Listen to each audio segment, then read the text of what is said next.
Welcome back to the Foundry by Forge College. I am so incredibly excited to have you here today. In this explainer, we're diving into key features and user benefits, and we're officially drafting the technical blueprint for our Foundations of Smart Wallets module.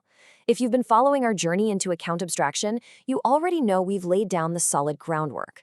Well, today we get to pull out the schematics, roll up our sleeves, and look at the actual engines driving this whole technology forward. So grab your digital hard hats because we are building something pretty awesome today. Okay, let's jump right in. In our previous explainer, What Are Smart Wallets?, we established a massive paradigm shift. A traditional wallet, at the end of the day, basically just holds your keys and signs transactions. It's a lot like a digital padlock. Simple, right? But a smart wallet is a massive leap forward. It doesn't just hold keys. It actually enforces rules and uses programmable logic. So we're moving from a world of basic key holding to a whole new universe of customizable, programmable rule enforcement. You aren't just locking a door anymore, you're essentially hiring a digital bouncer who checks IDs, enforces curfews, and can even call in backup if you accidentally lose your own key. So how do we actually sketch all this out? Well, looking at our patent schematic for today, we're going to tackle this in 4 steps. First, we'll set up the mental model, then we'll flip through the core feature catalog. After that, we'll play the great trade-off game, and finally, we'll unpack specific wallet archetypes. It's a lot, but we'll take it step by step. All right, let's kick things off with section 1, getting our mental model right. To really grasp what a smart wallet can do, we kind of have to stop treating it like a single rigid piece of hardware.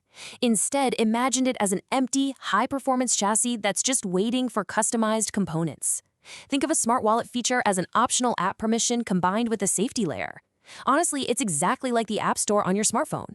When you download a new app, you grant it certain permissions, right? Like maybe you give it access to your camera or your location. Adding a feature to your smart wallet works the exact same way.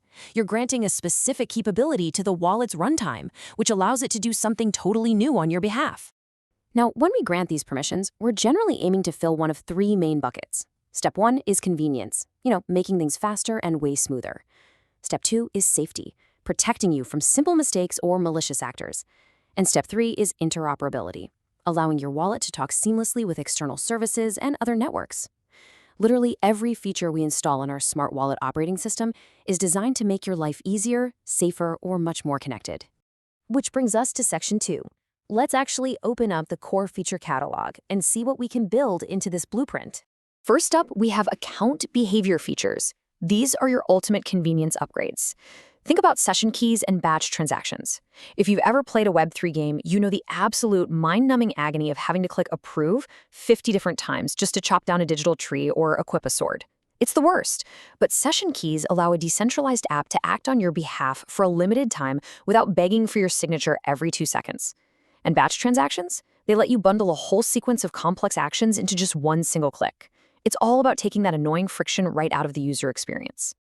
Next on the blueprint, we have user protection features. Think of these as your safety nets. Spending limits make sure a rogue contract can't just drain your entire account in one go. Transaction simulation lets you see exactly what will happen under the hood before you ever hit confirm. But the absolute star of the show here is social recovery. This lets you regain access to your wallet without needing to dig up that terrifying piece of paper with your seed phrase scribbled on it.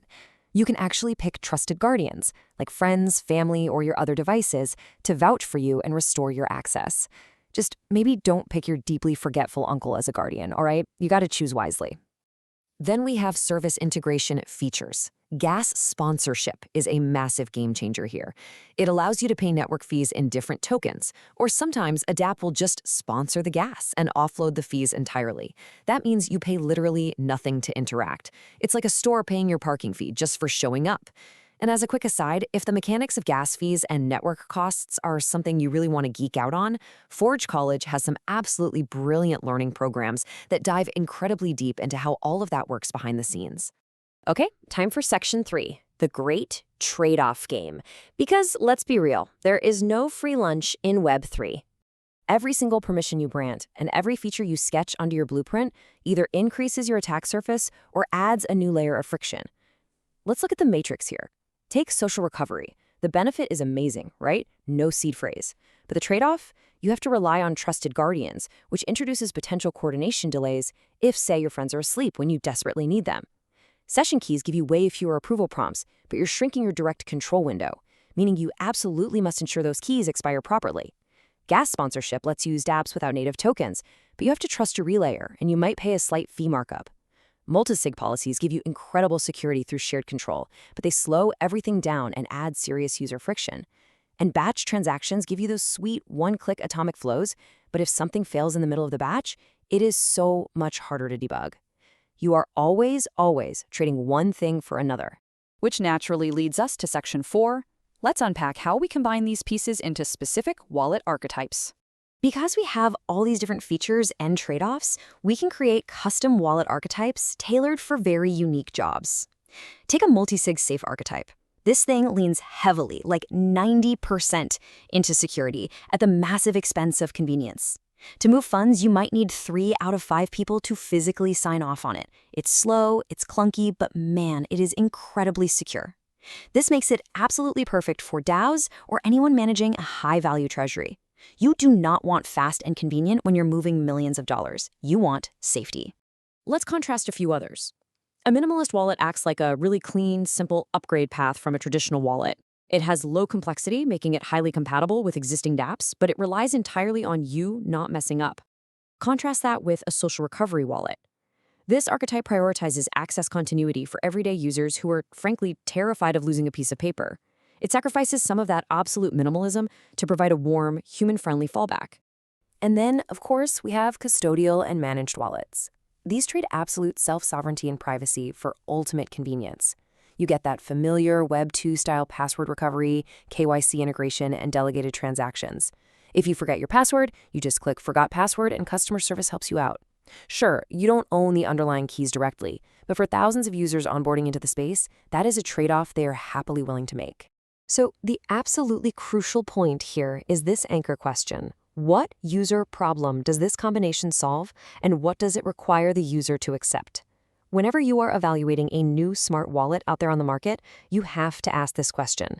It cuts right through the marketing noise and prevents you from falling into the trap of over-engineering a wallet for a simple task, or conversely, choosing an unsafely minimalist wallet for securing life-changing value.